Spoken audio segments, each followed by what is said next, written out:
Hello, back again, and sorry for the delay, but time got away with me on a beautiful walk this morning. And for me, going for walks like that is really beneficial to my well-being and health, and so I prioritized it. Now, today is day 5, and what was I going to talk about? Oh, anxiety. Yep, and I'm going to be tying that into the sense of touch. Okay, because there's a lot of things that you can do to alleviate anxiety. I think I mentioned yesterday that since having children, whilst having children, I encountered postnatal anxiety, and even today I still get a bit anxious, and it's mostly related to time. And when I feel up myself speeding up, I can actually slow myself down again. So I'm good at recognizing it when it's starting to sort of kick in, and so I hope you can too. Okay, so here are some points on feeling anxious. These are acupressure points. This here is lung 10. So if you massage that, and if you massage it with your ring finger, which according to kinesiology is your emotional finger, that's even more beneficial. So even if you're in a meeting or something like that, it's quite subtle. You can be just doing it under the desk or on a bus, wherever. Okay, that's one point. Another thing is you can massage your fingertips, and the fingertips are where a lot of meridians end. So it's sort of like it can be stimulating, but also calming and also clearing of meridians if they're blocked. Okay, so that's tip number 2. I'll stop counting now. And another thing when you're feeling anxious, and I got this lovely tip from somebody called Maria Davis, who's wonderful, is when you're standing up, and you're feeling anxious, you're very much in your head. So what you do is you consciously ground yourself. And one way of doing that is by actually feeling your feet on the ground, maybe lift them up a bit, shift them around, but really honing into your connection with Mother Earth. And Mother Earth is particularly grounding. I mean, it's the ground, isn't it? So you can't do better than that.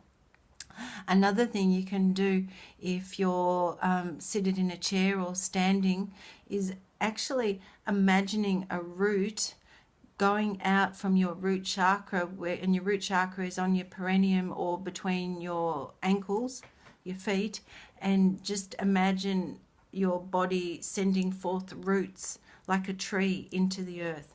That's a nice grounding exercise or meditation.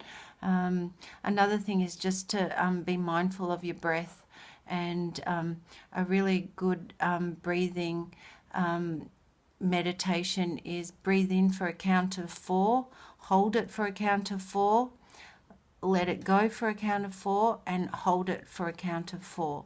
And that's really calming.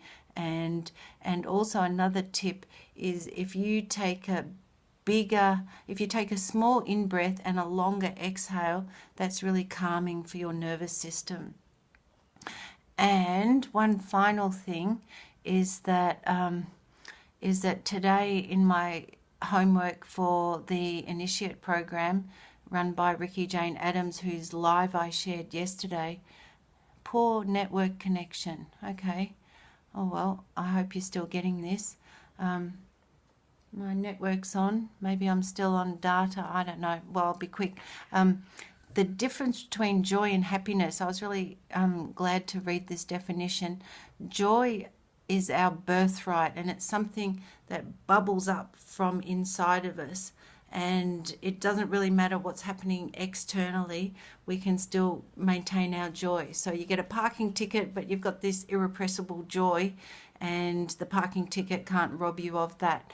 And happiness, according to Ricky, and I really like this explanation anyway, or definition, is something which we get externally. And when I set up this group a week or so ago, I wanted the happy heart journey to be about finding your own joy and not really being reliant on other people. So maybe I should have called it the Joy Project. Maybe for round 2. Okay. If you have any questions, or if you want me to, questions, or you want some clarification on anything, please put it in the comments below. So your homework for today, or exercise for today, touch. Okay, touch is so integral to human well-being. I remember giving a talk about it back when I was working in the disability field, and I used the example of remember back in the 90s or 80s there was a lot of talk about the Romanian, I think it was, orphanages, and how that the babies who had no touch, I think it was just that they were really deprived of touch and they failed to thrive. And I know I was talking to somebody the other day about kangaroo care, and that's when a baby is born premature and it just has skin-to-skin contact with its mother rather than being put in an incubator, or maybe it's put in an incubator at night or whatever. And that skin-to-skin contact is so integral to it thriving. And there was even a case of a baby who was born and declared, I think, stillborn, so declared dead on arrival, and they just gave it to the parents to hold and nurture, and within how long they declared it living again. So I thought that was a really beautiful story, and just so such a good illustration of how important touch is. And I remember back when I had my daughter, and I was just feeling so alone in the world, except for this beautiful, gorgeous baby that I had the care of, and I took her to sleep school. And I remember somebody, a nurse or one of the staff there, put her hand on my shoulder, and I got all teary because I was that deprived of touch.